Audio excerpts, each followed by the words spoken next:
morning, everyone. Welcome into North Dakota today. The month of March marks Women's History Month, and to honor that, we are joined this morning by a regional administrator who wrote an op-ed titled "We Salute Our Amazing Women Entrepreneurs," all during Women's History Month. Ekta is here joining us this morning to tell us all about it. Good morning to you. Good morning. Thanks for having me. Oh, it's wonderful to have you. Thank you for joining us. Tell us all about the article. Oh my gosh, there's so much to tell.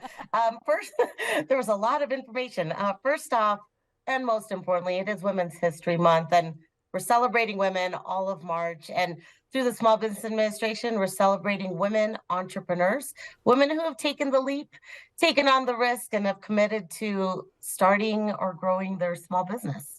So as a woman, did you base this off of your own personal experience in the op-ed, or are you gathering other information from those around you? You know, it's a little bit of both. I'm really glad you asked that question. You know, I grew up as a first generation here in the United States. My parents came from India, and my mom was a physician. She was a doctor, an internist, and she had her own small business practice, her physician's practice. So I grew up in that. And little did I know, after helping her all through those years, that that was a small business. And now in this position as regional administrator, I really understand, gosh, how much it is to be an entrepreneur and a woman entrepreneur. Not only are they a mom and they're career oriented, they're running their businesses. And many times in small businesses, that one person, that one woman is not only the business owner, she's the CFO, she's the manager, she's the HR, she's many things. And that, I think, is something that I realized a little bit later in life about my mom, and something that I really wanted to kind of dedicate and honor this op-ed to all the women out there working hard, starting and growing their small businesses, and putting a lot of things aside to support their own dreams. And that's what this is all about, a little bit of both. And we over and over again hear the talk of women being hailed as superheroes, their mothers, their business owners, exactly like you just described.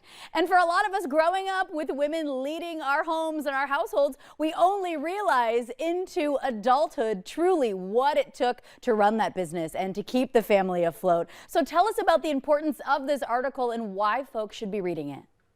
Yeah, so I want everyone to read it, so they understand the impact that women-owned small businesses have in our communities. Across the nation, most of our businesses are small businesses, and women are growing in small business ownership 1.5 times faster than all other businesses nationwide. Their impact is huge. 1 in 4 companies are owned by women in small business, and they bring in billions of dollars of revenue to our communities. And I think it's really important to note, during the pandemic, we had a lot of small businesses start. And that, is contrary to people's thinking, oh, it's the pandemic, people are shutting down. Well, actually, we had record-setting small businesses start. 50% of those businesses were women-owned.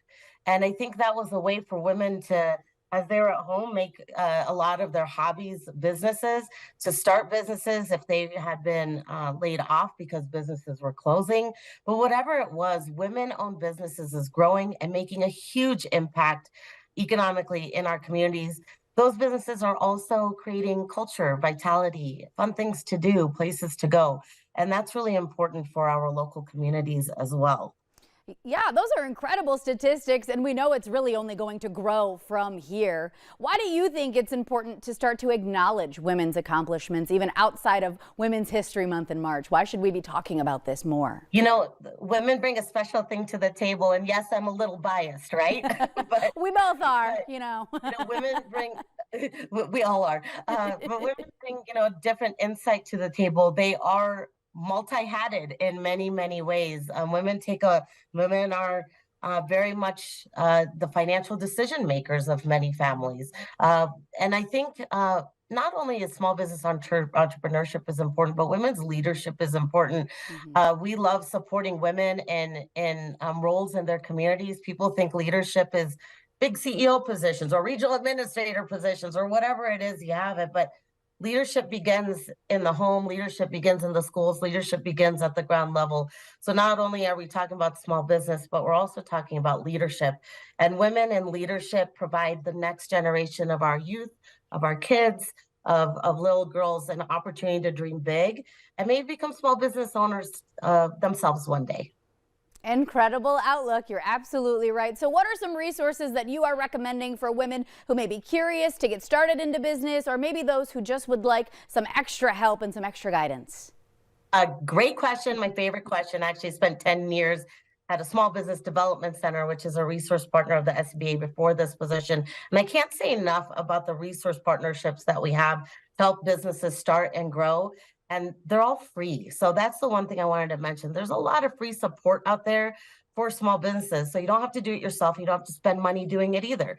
So the Small Business Administration has a network of over 100 women's business centers. And in North Dakota, there is one as well. And those women's business centers have amazing resources, educational workshops, one-on-one consulting with experts that help you do it right. There's small business development centers, SCORE office, veterans business outreach centers. So women that are also veterans have additional support. So there's a lot of resources out there. You can find your local women's business center by going to sba.gov and drilling down to your zip code, and then you can find all the resources that you need. Ekta, thank you so much for the information and the conversation this morning while we celebrate Women's History Month. We're so glad you could join us this morning. Thank you so much, and thanks for celebrating with us. Oh, absolutely. I'm right there with you. Cheers. Cheers. All right, take care. Okay, Thank you. You at home, go ahead, stick around. We got plenty more coming up right here on North Dakota Today after the break.